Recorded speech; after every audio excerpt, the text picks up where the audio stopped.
Hello बच्चों, welcome to my YouTube channel Rizwan academy. इस channel पर आपको यूपी टेट मैथ की क्लासेस मिलेंगी। इस चैनल पर आपको बिल्कुल बेसिक लेवल से एडवांस लेवल तक का पढ़ाया जाएगा। तो आज हम पढ़ेंगे H C F and L C M. H C F and L C M. H C F full form होती है हाईएस्ट कॉमन फैक्टर, हिंदी में कहते हैं मासा, महत्तम समापवर्तक। एंड और L C M lowest common multiple या least common multiple full form होती है इसकी, हिंदी में कहते हैं लघुत्तम समापवर्त्य। तो देखो, इसको पढ़ने से पहले हम पढ़ेंगे अपवर्तक क्या होता है। अपवर्तक हिंदी में कहते हैं, इंग्लिश में फैक्टर और डिवाइजर कहते हैं। जो संख्याएं किसी दी हुई संख्या को पूरी पूरी विभाजित कर देती हैं तो उन्हें दी हुई संख्या का अपवर्तक कहते हैं। जैसे 18 के अपवर्तक या गुणनखंड, इन्हें हम अपवर्तक को फैक्टर इंग्लिश में कहते हैं, डिवाइजर कहते हैं और हिंदी में गुणनखंड कहते हैं। क्या कहते हैं? गुणनखंड। जैसे 18 के अगर हमें गुणनखंड लिखना है तो गुणनखंड का मतलब है ऐसी संख्याएं लिखना है जिसका इस 18 में भाग चला जाए पूरा पूरा। तो देखो, 1 का चला जाएगा, 2 का चला जाएगा, 3 का चला जाएगा, 6 का चला जाएगा, 9 का चला जाएगा और 18 का चला जाएगा। तो 1 और वो संख्या खुद, उसके गुणनखंड तो होते ही हैं, और जो संख्या होती है जिसका पूरा पूरा भाग चला जाए तो वो भी गुणनखंड कहलाते हैं। ठीक है, अपवर्तक कहते हैं और गुणनखंड कहते हैं, इंग्लिश में फैक्टर कहते हैं और डिवाइजर कहते हैं। ठीक है, अब आता है अपवर्त्य। अपवर्त का मतलब इंग्लिश में कहते हैं मल्टीपल। जो संख्याएं किसी दी हुई संख्या से पूरी पूरी विभाजित हो जाती हैं उन्हें दी हुई संख्या का अपवर्त कहते हैं, यानी कि मल्टीपल्स कहते हैं। जैसे 5 के अपवर्त, इसे हिंदी में गुणज भी कहते हैं। क्या कहते हैं? गुणज। तो 5 के अपवर्त का मतलब है हमें 5 का पहाड़ा पढ़ना है। तो 5 एकम 5, 5 दूनी 10, 5 या 15, 5 चौक 20, 5 25, इस तरीके से अनलिमिटेड होते हैं ये, इनकी कोई सीमा नहीं है, इनफाइनाइट होते हैं, अनंत होते हैं। ठीक है, गुणज की कोई सीमा नहीं होती, असीमित होते हैं, ये अनंत होते हैं। फैक्टर लिमिटेड होते हैं, जिन संख्याओं से कटेगी वो संख्या उन्हें हम फैक्टर कहेंगे, गुणनखंड कहेंगे। और अपवर्त्य मतलब 5 के पहाड़े में कौन कौन सी संख्याएं आती हैं उसके अपवर्त कहलाएंगे। ठीक है, अब हम पढ़ेंगे महत्तम समापवर्तक। तो वर्तक का मतलब यानी कि अपवर्तक, समाप का मतलब कॉमन, समाप का मतलब होता कॉमन, महत्तम मतलब बड़ी से बड़ी, हाईएस्ट कॉमन फैक्टर, और माने होता है या फिर इसे हम कहेंगे ग्रेटेस्ट कॉमन डिवाइजर, जी सी और डी। ठीक है, क्या होता है मासा? शॉर्ट में कहेंगे मासा वह है बड़ी से बड़ी संख्या जो दी हुई दो या दो से अधिक संख्याओं को पूरी पूरी विभाजित कर दे, दी हुई संख्याओं की मासा कहलाती है। यानी वह बड़ी से बड़ी संख्या जो दी हुई संख्याओं को पूरा पूरा विभाजित कर दे तो वो उन संख्याओं का मासा कहलाती है, एचसीएफ कहलाती है, जीसीडी कहलाती है। तो एचसीएफ ज्ञात करने की विधियां हैं, उसमें पहली विधि है गुणनखंड विधि। पहली विधि कौन सी है? गुणनखंड विधि, फैक्टर मेथड जिसे कहते हैं। तो देखो बच्चों, जैसे जैसे में है 24, 32, 40 का मासा ज्ञात करना है। 24, 32, 40 का मासा यानी कि एचसीएफ ज्ञात करना, ज्ञात करना। तो देखिए, 24 के हम क्या करेंगे? गुणनखंड करेंगे, अभाज्य गुणनखंड। क्या करेंगे? अभाज्य गुणनखंड। तो पहले 2 से काटेंगे, 2 एकम 2, 2 दूनी 4, फिर 2 से कट जाएगा, 2 छिंग 12, फिर 2 से कट जाएगा, 2 तिया 6, अब 3 से कटेगा, 3 एकम 3। अब 32 के गुणनखंड करेंगे, अभाज्य गुणनखंड, इंग्लिश में कहते हैं प्राइम फैक्टर। तो देखो, 2 से जाएगा, 16 दूनी 32 होते हैं, फिर 2 से जाएगा, 2 अट्ठे 16, फिर 2 से 2 चौक 8, फिर 2 से 2 दूनी 4, फिर 2 का जाएगा, 2 एकम 2। ठीक है, आगे देखो 40 के करेंगे अब हम गुणनखंड। आवाज जो गुणनखंड नहीं है, 2 से जाएगा, 2 दूनी 4, 0 की 0, 2 ढाई 20, 2 पंजे 10, अब किससे जाएगा 5 से, 5 एकम 5। ठीक है, अब हम आगे लिखेंगे, इसके नीचे फैक्टर लिखेंगे। तो देखो 24 के गुणनखंड कितने आए थे, 24 के 2 गुणा 2 गुणा 2 गुणा 3। 32 के कितने आए थे, 2 गुणा 2, ये वाले, गुणा 2 गुणा 2 गुणा 2, 5 बार। 40 के कितने आए थे, 2 गुणा 2 गुणा 2 गुणा 5। ठीक है, अब लिखेंगे एस सी एफ बराबर जो कॉमन होंगे तीनों में, जितनी भी संख्याएं होंगी सब में कॉमन होंगे, उसे हम लिखेंगे। तो देखो 2 यहाँ पर भी है, 2 यहाँ पर भी है तीनों में, और देखो और कोई कॉमन कहाँ हो रहा है, ये वाला भी 2 कॉमन है। तो देखो जो कॉमन है उसको एक बार लिखेंगे, 2 मल्टीप्लाई 2, कितना आ गया, 8 आ गया बच्चों, कितना आ गया, 8। तो इस तरीके से ये गुणनखंड विधि से आ गया आपका 8 आ गया HCF, highest common factor, highest common factor, या फिर जीसीडी ग्रेटेस्ट कॉमन डिवाइजर कहते हैं। अब हम नेक्स्ट मेथड पढ़ेंगे। नेक्स्ट देखिए सेकंड मेथड है भाग की प्रथम विधि, यानी कि डिवीजन मेथड फर्स्ट। देखो 24 32 40 का मासा इस गुणनखंड विधि से निकाला था, अब हम निकालेंगे भाग की प्रथम विधि से, डिवीजन मेथड फर्स्ट। तो देखो इसमें क्या करते हैं, हम सभी को एक साथ लिख लेते हैं और फिर डिवाइड देते हैं। तो सबसे पहले 2 से देंगे, अगर 2 का जाएगा तो 2 का देखो सब में चला जाएगा, 2 1 जा 2, 2 2 जा 4, यहाँ पे 2 1 जा 2 और 2 6 जा 12, 2 2 जा 4 20। तो देखो 2 का फिर चला जाएगा सभी में, 2 6 जा 12, 2 8 जा 16 और 2 10 जा 20। 2 का फिर चला जाएगा, 2 3 जा 6, 2 4 जा 8, 2 5 जा 10। अब देखो अब कोई भी ऐसी संख्या नहीं है जिसमें सभी, इन तीनों संख्याओं में जिसका डिवाइड चला जाए, इन तीनों में अब किसी भी संख्या का ऐसी कोई संख्या नहीं है जिसका इन तीनों में डिवाइड चला जाए, इसलिए यहीं पर रोक देंगे इसे। तो यहाँ लिखेंगे एचसीएफ इक्वल टू एचसीएफ बराबर, ये सब लिख लेंगे मल्टीप्लाई में, 2 गुणा 2 गुणा 2, 2 दूनी 4 दूनी 8। तो आपने नोटिस किया होगा कि देखो गुणनखंड विधि से भी 24 32 40 का एचसीएफ कितना आया, 8, और भाग की प्रथम विधि से भी एचसीएफ कितना आया, 8। अब हम नेक्स्ट मेथड पढ़ेंगे एचसीएफ निकालने का।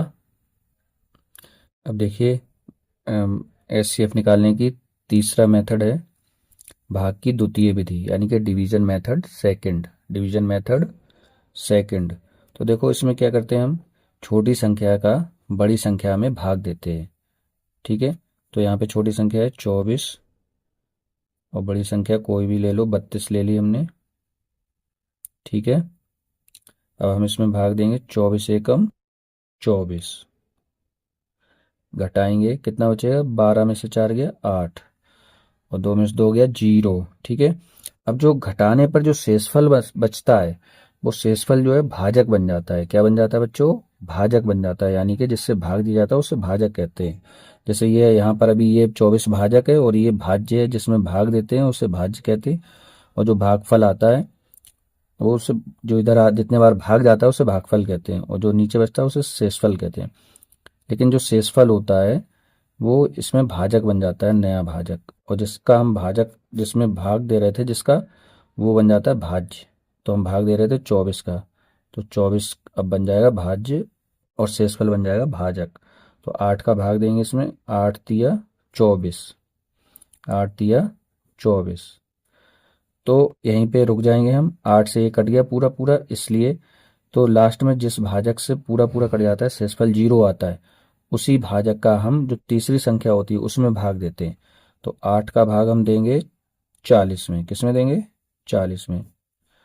देखो कितनी बार जाएगा, 8 पंजे 40, तो कितना आ गया? 0। ठीक है, तो ये 8 जो है क्या बन जाएगा? SCF है। ये क्या है? SCF। हैंस अतः HCF बराबर SCF बराबर 8। ठीक है, तो भाग की द्वितीय विधि है, इसको फिर से समझ लो। पहले हम तीन संख्याओं में सबसे छोटी संख्या चुन लेंगे, सबसे छोटी से किसी भी संख्या में भाग देंगे उससे बड़ी में। तो हमने 32 में भाग दिया, 24 एकम 24, 8 बचा। ठीक है, अब जो शेषफल बचता है वो भाजक बन जाता है, और जो भाजक होता है वो भाज्य बन जाता है। तो इसमें भाग देंगे 8 का, 8 दिए 24, तो 8 से ये पूरा पूरा कट गया, शेषफल 0 आया। अगर यहाँ पे शेषफल बचता तो शेषफल का फिर भाग हम इसमें देते। ठीक है, लेकिन पूरा पूरा कट गया, 0 आया तो 8 हो गया, यहाँ पे भाजक हो गया ये। अब इस भाजक का 8 का हम जो बची संख्या है उसमें भाग देंगे, तो 8 पंजे 40, तो ये भी पूरी पूरी कट गई। शेषफल अगर आता तो हम इस शेषफल का इसमें भाग देते, लेकिन 0 आ गया इसलिए 8 से पूरी पूरी कट गई। तो SCF बराबर क्या हो गया? 8। तो आपने नोटिस किया होगा SCF ज्ञात करने की 3 विधियां हैं। गुणनखंड विधि, गुणनखंड विधि में SCF 8 आया, भाग की प्रथम विधि से भी SCF 8 आया, और भाग की द्वितीय विधि से भी SCF 8 आया। ठीक है बच्चों, तो आई होप इतना आपको समझ में आ गया होगा। आगे अब हम पढ़ेंगे LCM। क्या पढ़ेंगे? LCM, लघुत्तम समापवर्त्य। अब हम पढ़ेंगे लघुत्तम समापवर्त्य। वो होता है महत्तम समापवर्तक, ये है लघुत्तम समापवर्त्य। इंग्लिश में कहते हैं LCM, लीस्ट कॉमन मल्टीपल। यानी कि लघुत्तम, कॉमन का मतलब समाप, उभयनिष्ठ हो जो कॉमन हो, और वर्त्य मतलब मल्टीपल। क्या होता है? वह छोटी से छोटी संख्या जो दी हुई संख्याओं से पूरी पूरी विभाजित हो जाए, लघुत्तम समापवर्त्य कहलाती है। यानी कि जो संख्याएं दी होंगी वो संख्याओं से ऐसी छोटी से छोटी संख्या में ढूंढना है जो उन संख्याओं से वो कट जाए। तो देखो, जैसे 8, 12, 20 का लासा ज्ञात करना। तो देखो, लघुत्तम समापवर्त्य ज्ञात करने की विधियां हैं। जिस तरीके से महत्तम समापवर्त्य ज्ञात करने की विधियां हैं, मासा ज्ञात करने की, उसी तरीके से लासा ज्ञात करने की विधियां हैं। शॉर्ट में कहते हैं LCM। पहली है, फर्स्ट मेथड है फैक्टर मेथड, यानी कि गुणनखंड विधि। तो देखो कैसे करेंगे, यानी अभाज्य गुणनखंड करेंगे हम इसके। तो 8 के अभाज्य गुणनखंड करेंगे, 2 चौक 8, 2 दूनी 4, 2 एकम 2। अब 12 आगे करेंगे, 2 छिंग 12, 2 तिया 6, 3 एकम 3। अब 20 के करेंगे, 2 ढाई 20, 2 पंजे 10, 5 एकम 5। ठीक है, अब नीचे लिखेंगे 8 के फैक्टर कितने आए थे गुणनखंड? 2 गुणा 2 गुणा 2, ये है फैक्टर। इसी तरीके से 12 के कितने आए थे? ये आए 2 गुणा 2 गुणा 3। ठीक है, इसी तरीके से 20 के कितने आए थे? 2 गुणा 2 गुणा 5। ठीक है, हमें निकालना क्या है? LCM। यहाँ लिखेंगे LCM इक्वल टू, अब देखिए जब हम SCF निकालते थे तो हम अगर 3 संख्या है तो तीनों में कॉमन देखते थे, 4 हो तो चारों में कॉमन देखेंगे, 2 हो तो दोनों में कॉमन देखेंगे। यहाँ पर क्या होता है, लासा में कॉमन नहीं देखते हैं। जहाँ पर जो संख्या सबसे ज़्यादा बार होती है उसे लिखते हैं। जैसे 2 यहाँ पर भी है, यहाँ पर भी है, यहाँ पर भी है, लेकिन 2 सबसे ज़्यादा बार कहाँ पर है? इसमें है। देखो 3 बार है। कितने बार है? 3 बार। तो हम इससे लिखेंगे 3 बार को, तो 2 गुणा 2 गुणा 2। ठीक है, अब 2 हो गया, ये भी सब हो गया, ये 2। अब क्या बचा? 3 एक ही बार है, तो 3 भी लिखेंगे। इसमें मतलब कोई भी संख्या छूटनी नहीं चाहिए, हर संख्या आ जाए और जहाँ पर सबसे ज़्यादा बार होगी वो लिखी जाएगी। तो देखो 5 भी लिखा जाएगा इसमें। अब सब संख्याएं होंगी, 2 भी हो गया, 3 भी हो गया, 5 भी हो गया। अब इसका मल्टीप्लाई करेंगे तो कितना आएगा, 2 दूनी 4, दूनी 8 और 5 तिया 15, 15 अट्ठे 120, 15 अट्ठे 120। तो 8, 12 और 20 का एलसीएम क्या आ गया, 120। इसका मतलब क्या हुआ कि 120 वह छोटी से छोटी संख्या है जो दी हुई संख्याओं से पूरी पूरी विभाजित हो जाएगी। मतलब 8, 12 और 20 से ये संख्या 120 जो है ये पूरी पूरी कट जाएगी। इससे छोटी और कोई संख्या नहीं है जिसमें 8, 12 और 20 का भाग पूरा पूरा चला जाए। ठीक है, इसलिए इसे एलसीएम कहेंगे किसका, 8, 12, 20 का एलसीएम 100। देखिए अगली विधि है भाग की प्रथम विधि यानी कि डिवीजन मेथड। कैसे करेंगे हम, देखिए इसको ऐसे लिख लेंगे और डिवाइड करेंगे इसमें। तो सबसे पहले 2 से डिवाइड देते हैं, 2 चौक 8, 2 छिंग 12 और 2 धाई 20। फिर 2 से चला जाए, फिर 2 का देंगे, 2 दूनी 4, 2 तिया 6, 2 पंजे 10। फिर 2 का चला जाएगा, 2 एकम 2, जिसमें जाएगा नहीं उसे ऐसे लिखेंगे, 3 में जाएगा नहीं 3 को ऐसे लिखेंगे, 5 में भी नहीं जाएगा, पूरा पूरा नहीं जाएगा। ठीक है, इसलिए अब देखो, अब 3 का देंगे, 1 में जाएगा नहीं ऐसे लिखेंगे, 3 एकम 3, 5 में जाएगा नहीं ऐसे लिखेंगे। अब 5 का देंगे, 1, 1, 5 एकम 5, यानी कि ये कहाँ पे रुकता है कि 1, 1 आ जाए लास्ट में, क्या आ जाए, 1, 1 आ जाए तो वहीं पे रुक जाएगा। अब ये सबका मल्टीप्लाई कर लेंगे, जितने भी भाजक हैं इनका मल्टीप्लाई करने पर क्या आ जाएगा, एलसीएम निकल जाएगा। तो नीचे लिखेंगे एलसीएम इक्वल टू 2 गुणा 2 गुणा 2 गुणा 3 गुणा 5। देखो 2 दूनी 4, दूनी 8 और 5 तिया 15, 15 अट्ठे 120। तो देखो इस विधि से भी कितना है एलसीएम, 120। गुणनखंड विधि से और भाग की प्रथम विधि से दोनों से 120 आया। ठीक है, किसी भी विधि से करेंगे उतना ही एलसीएम आएगा। अब हम तीसरा मेथड पढ़ेंगे। आगे देखिए, एलसीएम निकालने की तीसरी विधि है भाग की द्वितीय विधि यानी कि डिवीजन मेथड सेकंड। इसमें क्या करेंगे, हम भाग देंगे, 8 का भाग देंगे 12 में। देखो 8 एकम 8, कितना बचा, 4। अब जो बचता है शेषफल का भाग किसमें देते हैं हम, भाजक में। भाजक कितना, 8, 8 में भाग देंगे, 4 दूनी 8, कितना है 0। तो ये 4 क्या आ गया, एचसीएफ आ गया, क्या आ गया, एचसीएफ। ठीक है, एचसीएफ आ गया 4। लेकिन हमें निकालना क्या है बच्चों, हमें निकालना है एलसीएम। तो इसके लिए एक फॉर्मूला होता है बच्चों, क्या होता है फॉर्मूला, पहली संख्या गुणा दूसरी संख्या बराबर एचसीएफ इंटू एलसीएम। ये फॉर्मूला होता है। ठीक है, एचसीएफ इंटू एलसीएम, पहली संख्या गुणा दूसरी संख्या बराबर एचसीएफ इंटू एलसीएम। तो देखो बेटा, पहली संख्या थी 8, दूसरी संख्या थी 12, एचसीएफ कितना निकला 4, गुणा एलसीएम हमें निकालना है तो एलसीएम को ऐसे लिखेंगे, इधर देखो 4 का गुणा हो रहा है, इधर भाग हो जाएगा, तो 8 गुणा 12 और बटे में 4, इधर बचेगा एलसीएम। ठीक है, तो 4 तिया 12, तो 8 तिया 24, तो एलसीएम बराबर 24 आ गया, कितना आ गया 24।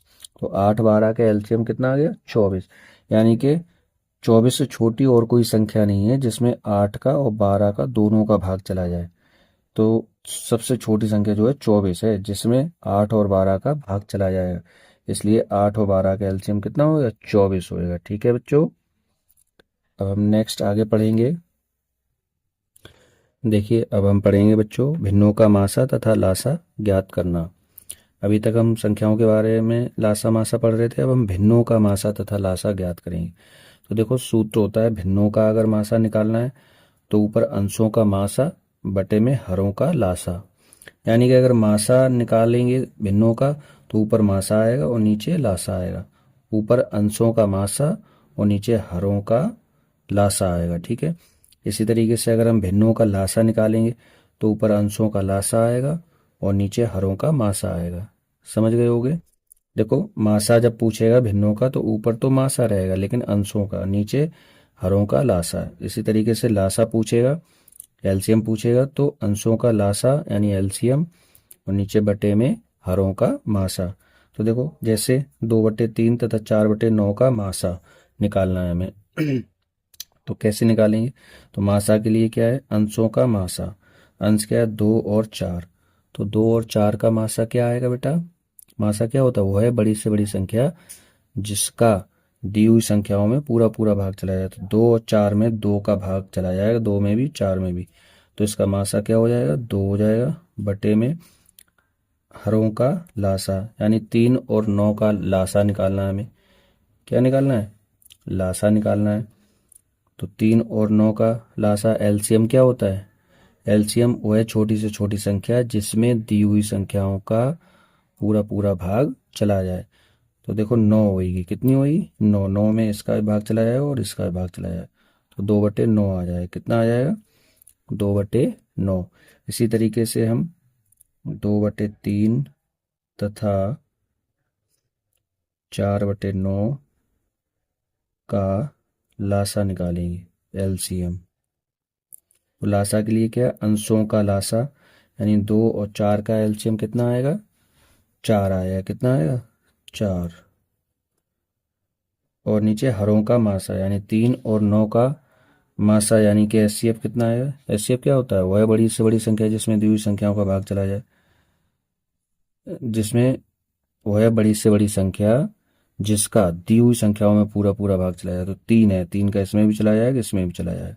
तो 4/3 हो गया। कितना हो गया, 4/3। ठीक है बच्चों, आगे देखेंगे। देखिए बच्चों अब हम पढ़ेंगे दशमलव भिन्नों अर्थात दशमलव संख्याओं का मासा तथा लासा ज्ञात करना। तो देखो जैसे 1.2 संख्या है एक और 1.25 है, हमें इसका लासा भी निकालना है और मासा भी निकालना है। तो दशमलव संख्याओं का लासा या मासा एलसीएम या एचसीएफ निकालने के लिए दशमलव के दाईं ओर अंकों की संख्या सेम होनी चाहिए, बराबर होनी चाहिए। तो देखो इसमें 2 अंक है, इसमें 1 अंक है, तो हम इसे पहले बराबर करेंगे। तो यहाँ पे 0 लगा लेंगे, तो लिख लेंगे 1.20 1.20 कोमा 1.25। अब दशमलव के बाद अंकों की संख्या बराबर होगी दशमलव के दाईं ओर, इधर भी 2 अंक है इधर भी 2 अंक है। ठीक है, अब हम दशमलव को भूल जाएंगे और 120 और 125 का मासा लासा निकालेंगे। तो देखो 120 तथा 125 का मासा बराबर, जब हम इसको निकालेंगे किसी भी मेथड से हम निकाल सकते हैं, तो 5 आएगा। कितना आएगा बच्चों, 5। हम करके भी दिखा सकते हैं लेकिन वीडियो लॉन्ग हो जाएगी ज़्यादा, इसलिए आप चेक कर सकते हैं निकाल के। आगे देखो 120 तथा 125 का लासा। 120 तथा 125 का जब लासा निकालेंगे तो 3000 आएगा। कितना आएगा, 3000। ठीक है, अब हमने निकाल लिया ये, लेकिन हमें दशमलव का चाहिए था। तो हम क्या करेंगे, जितने अंक के बाद दशमलव लगा हुआ उतने ही अंक के बाद इसमें दशमलव लगा देंगे। तो देखो अतः अतः 1.20 तथा 1.25 का मासा बराबर, इसमें कितने अंक के बाद दशमलव लगा हुआ है, 2 अंक के बाद लगा हुआ है, तो इसमें भी इस मासा में भी हम 2 अंक के बाद दशमलव लगा देंगे। तो 0.05। ठीक है, यहाँ पे 1 अंक था इसलिए हमने 0 लगा लिया इधर आगे और 0.05 हो गया। ठीक, इसी तरीके से तथा 1.20 और 1.25 का लासा बराबर, अब देखो 2 अंक के बाद दशमलव लगा हुआ है दाईं ओर से, तो इसमें भी हम 2 अंक के बाद दशमलव लगा देंगे, तो 30.00 पीछे से 2 अंक के बाद, ठीक है। तो बराबर कितना हो जाएगा 30। तो इस तरीके से आंसर आ गया 30।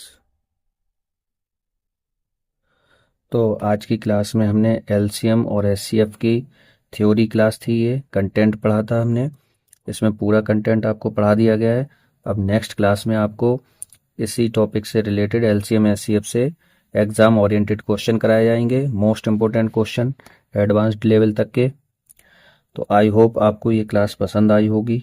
अगर आपको ये क्लास अच्छी लगी है तो प्लीज़ वीडियो को लाइक और शेयर करें और चैनल को सब्सक्राइब करें ताकि आपको आसानी से नेक्स्ट वीडियो मिल सके।